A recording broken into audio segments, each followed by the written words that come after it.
किसी को अज्ञान पूर्वक, मैं प्रायः कहता रहता हूँ, किसी को भी अज्ञान पूर्वक, अधर्म पूर्वक, अन्याय पूर्वक चोटिल नहीं कर सकते, दुखी को और दुखी नहीं बना सकते।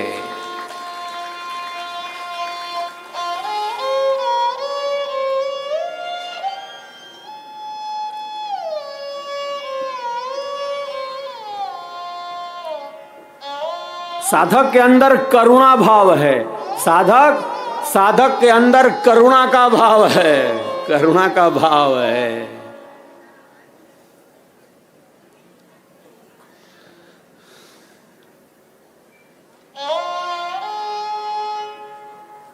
किसी को अज्ञान पूर्वक, अधर्म पूर्वक, अन्याय पूर्वक पीड़ा नहीं पहुंचा सकते तो नहीं सकते, न मन से, न वचन से, न कर्म से, क्रिया से।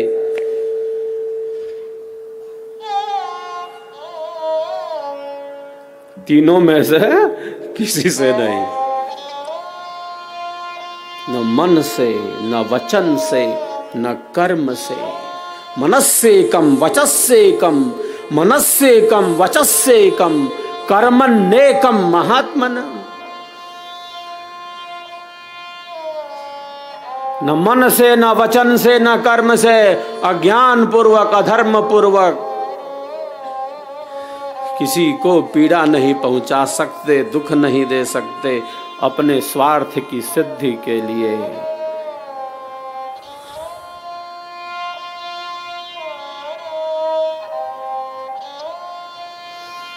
ये हिंसा की भावना है।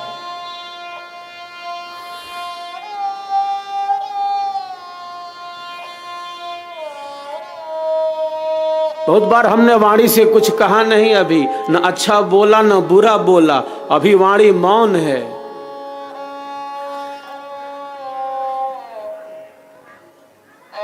अनावश्यक बोलने से मौन रहना बहुत अच्छा है। मौन वाणी की प्रथम विशेषता है। वाणी का क्षय वीर्य के क्षय से भी अनंत गुना बड़ा है। कुछ भी नहीं बोल सकते।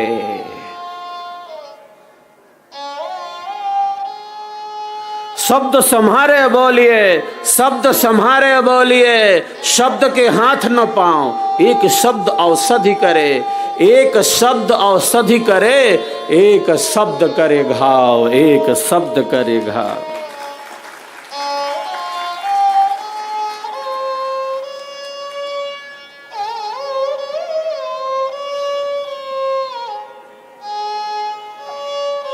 गांठ बांध लेता है, ऐसा बोला था।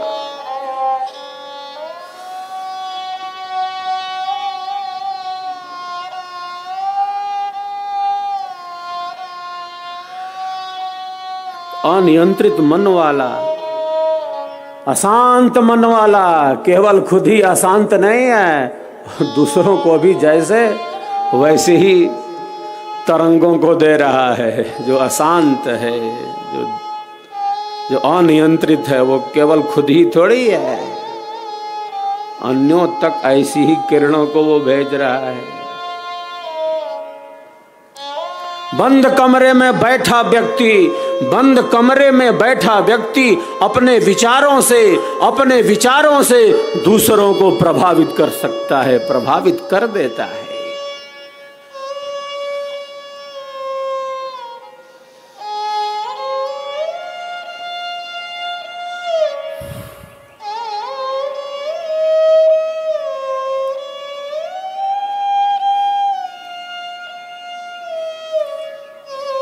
अभी वाणी से कुछ बोला नहीं, न अच्छा बोला न बुरा बोला, अभी वाणी मौन है, लेकिन यहाँ चल रहा है, यहाँ पर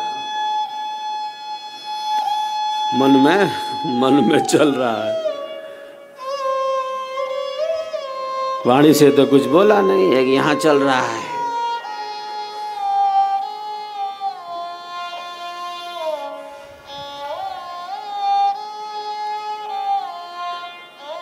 जैसा हम सोच रहे हैं, जैसा हम विचार कर रहे हैं, जिस प्रकार हमारे मन का मनन है, जिस प्रकार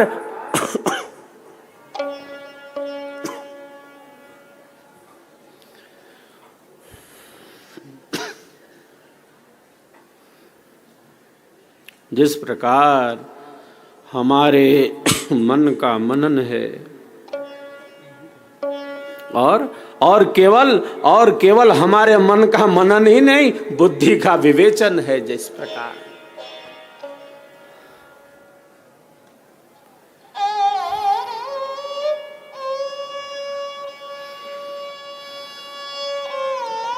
मन के विचारों पर बुद्धि ने भी मोहर लगा दी, हाँ ठीक है, वो विचार उपयोगी थे नहीं थे, और बुद्धि ने भी निर्णय दे दिया मन की उठापटक पर। मनसस्तु परा बुद्धि बुद्धिरात्मा महान परः।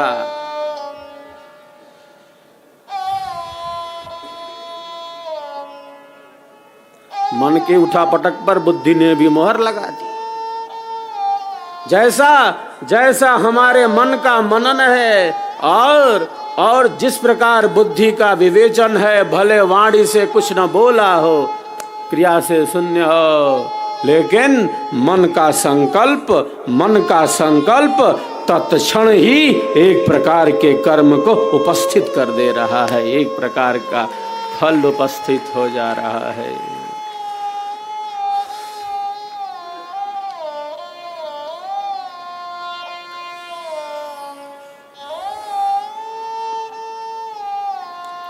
तो विचारों का कितना प्रवाह है। विचारवान व्यक्ति ही अपने विचारों को देखता है। विचारवान व्यक्ति ही अपने विचारों को देखता है, समझता है, पढ़ता है। जो अपने विचारों को देखता नहीं, अध्ययन नहीं करता अपने विचारों का, वह कैसे अशुभ विचारों से, अपवित्र विचारों से अपने को मुक्त कर पाएगा। जो अपने विचारों को देखता है, जो अपने विचारों का निरीक्षण करता है, जो चिंतन करता है, वही श्रेष्ठता और सुचिता पवित्र विचारों के साथ अपने जीवन का विकास करता है, अपने जीवन का विकास करता है।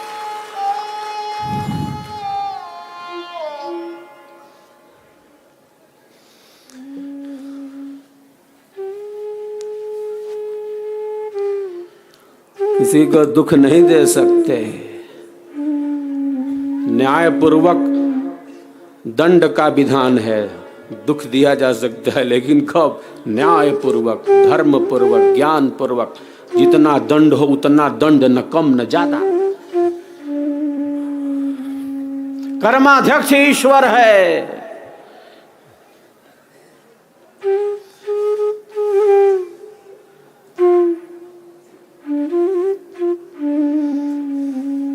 फल प्रदाता ईश्वर है,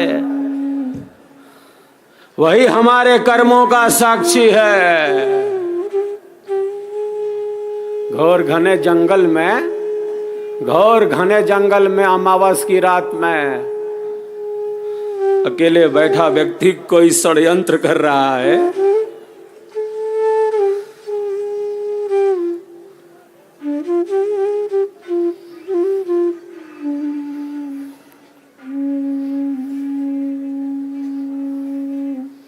घोर घने जंगल में अमावस की रात में, बादलों से भरी घोर अंधेरी रात में अकेले बैठा व्यक्ति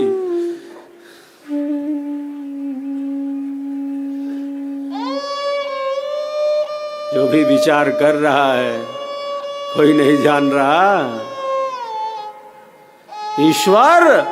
ईश्वर उसके विचारों का साक्षी है, वो कर्मों का अध्यक्ष है, वो कर्मों का स्वामी है, वो फल प्रदाता है, वो न्यायाधीश है।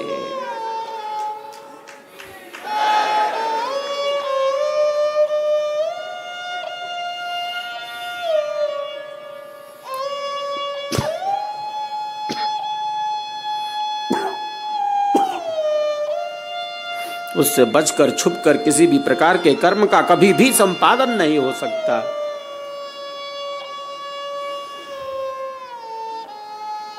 एक कर्म शुभ है, एक कर्म शुभ है, एक कर्म अशुभ है, एक कर्म शुभ अशुभ मिश्रित है। संसारी जनों द्वारा ये तीन प्रकार के कर्म होते रहते हैं, शुभ कर्म, अशुभ कर्म और कुछ कर्म ऐसे हैं जो शुभ अशुभ मिश्रित कर्म हैं, जो योगियों का कर्म है, जो योगियों का कर्म है वह शुभ अशुभ और शुभ अशुभ मिश्रित से परे है, अलग है, इन तीनों से अलग है।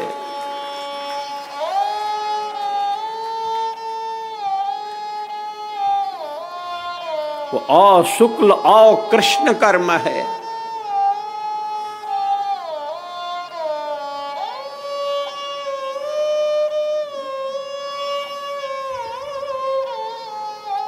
अन्याय पूर्वक, अधर्म पूर्वक, अज्ञान पूर्वक किसी को भी पीड़ित नहीं कर सकते, दुखी को और दुखी नहीं बना सकते।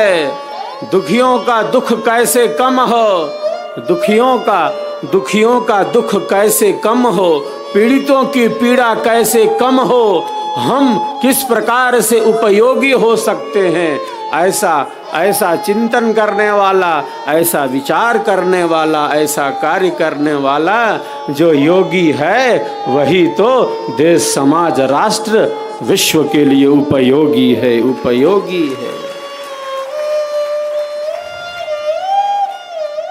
क्योंकि उसके अंदर करुणा का भाव है।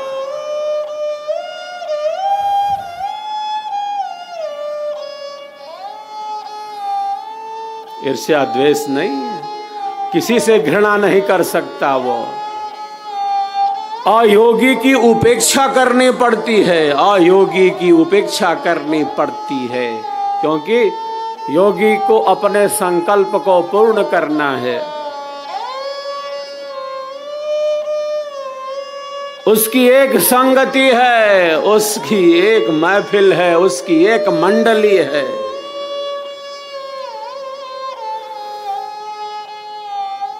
अयोगी की तो उपेक्षा करनी पड़ेगी, ना चाहते हुए भी। सबके भीतर वही है यह जानते हुए भी। ईर्ष्या की भावना नहीं है, द्वेष की भावना नहीं है, घृणा की भावना नहीं है, लेकिन उसकी उपेक्षा है।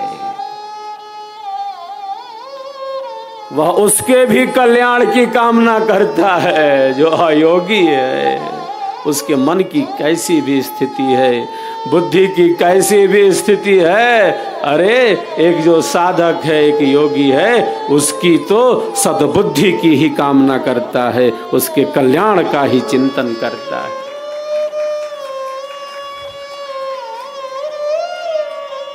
सर्वे भवन्तु सुखिनः, सर्वे सन्तु निरामयाः, सर्वे भद्राणि पश्यन्तु मा कश्चित् दुःख भाग् भवेत्।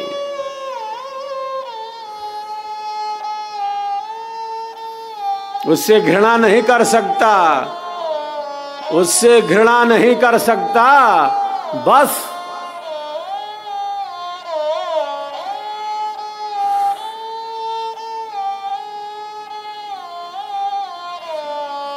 उसकी सद्बुद्धि की कामना करता है। बहुत बार अनेक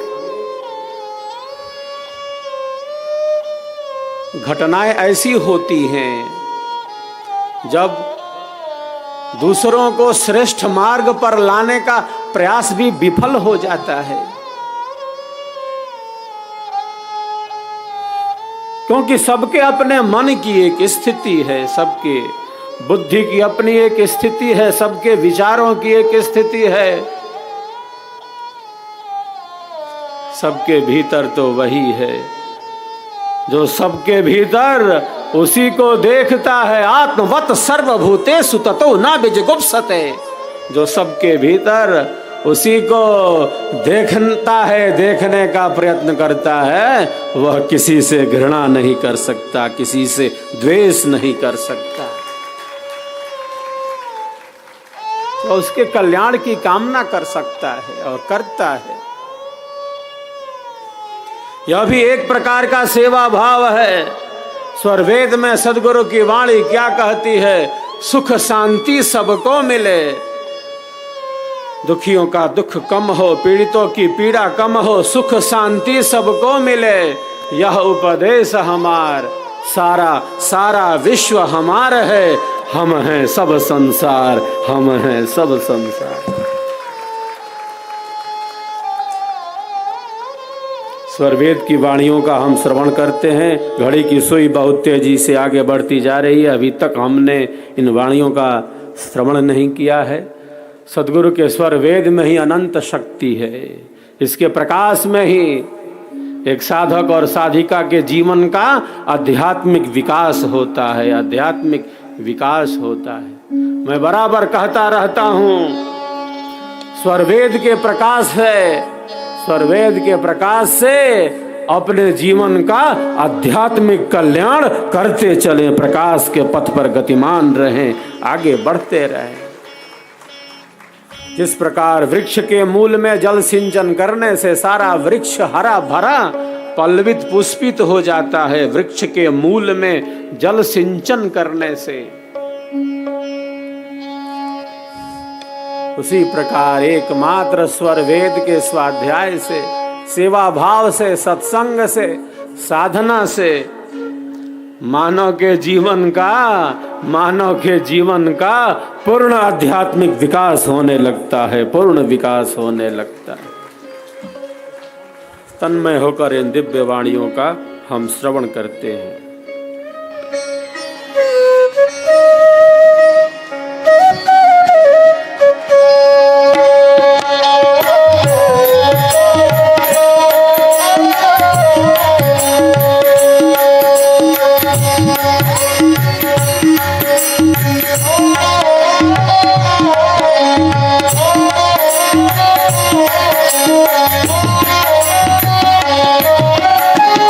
शुद्ध स्वरूप प्रकाश में शुद्ध भांति तब हो, शुद्ध स्वरूप प्रकाश में शुद्ध भांति तब हो, चेतन किरण समेत कर एक कषामय सोए, चेतन किरण समेत कर एक कषामय सोए। जय स्वरवेद कथा, जय स्वरवेद कथा, जय स्वरवेद कथा, जय स्वरवेद कथा।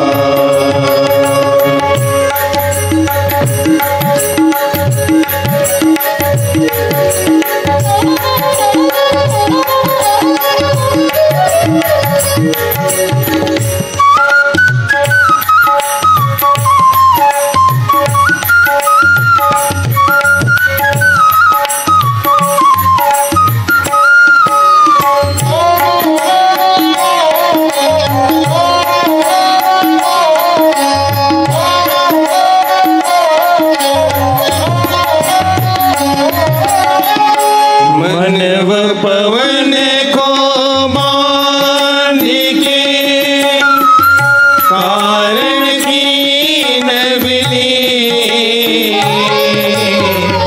मनव पवन को बांध के कारण की नवली, यह महिमा है सद्गुरु शरण अधीन, यह महिमा है योग की सद्गुरु शरण अधीन। जय स्वरवेद कथा, जय स्वरवेद कथा, जय स्वरवेद कथा, जय स्वरवेद कथा।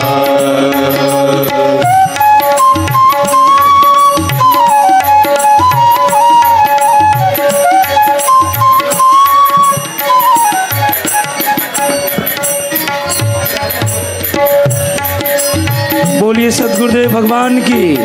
परम पूज्य स्वामी जी के पावन कर कमलों द्वारा सदगुरुदेव भगवान चित्र पर माल्यार्पण। जोरदार करतल ध्वनि से पावन क्षण का स्वागत। बोलिए सदगुरुदेव भगवान की। पुनः परम पूज्य स्वामी जी के पावन कर कमलों द्वारा प्रथमाचार्य श्री को माल्यार्पण। जोरदार करतल ध्वनि से पावन क्षण का स्वागत। बोलिए सदगुरुदेव भगवान की।